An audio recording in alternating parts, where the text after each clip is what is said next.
Praise the Lord. யாத்திராகமம் 8ஆம் அதிகாரம் 23ஆம் வசனத்திலே கர்த்தர் சொல்லுகிறார், என் ஜனங்களுக்கும் உன் ஜனங்களுக்கும் வித்தியாசம் உண்டாகும்படி செய்வேன், இந்த அடையாளம் நாளைக்கு உண்டாகும் என்கிறார். அருமையானவர்களே, எகிப்தின் நாட்டின் மக்கள் விக்கிரகத்தை வழிபடக்கூடியவர்கள், இயற்கையை வழிபடக்கூடியவர்கள், ஏன் தங்கள் நாட்டு ராஜாவாகிய பார்வோனை கூட வழிபடக்கூடியவர்கள். ஆனால் இஸ்ரவேல் ஜனங்களோ உண்மை தெய்வமாய் சர்வ வல்லமுள்ள ஆண்டவரை வழிபடக்கூடியவர்கள். இங்கே ஒரே தேசத்திலே எகிப்தின் நாட்டு மக்களும் இஸ்ரவேல் நாட்டு மக்களும் இருக்கிறார்கள்.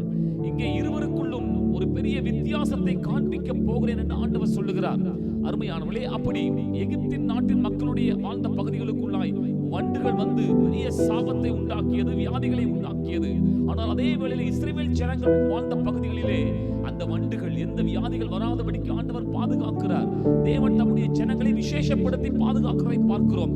இந்த உலகிலே அருமையான தேவ ஜனங்களே, உங்களுக்கும் மற்றவர்களுக்கும் ஒரு பெரிய வித்தியாசத்தை நிச்சயம் காண்பிப்பார். இந்த உலகத்திலே பாதைகள், பொல்லாப்புகள் சுற்றி காணப்படலாம்.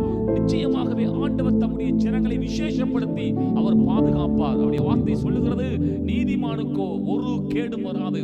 கர்த்தர் அந்த வார்த்தையின்படி உங்களை ஆசீர்வதிப்பாராக. Thank you. God bless you.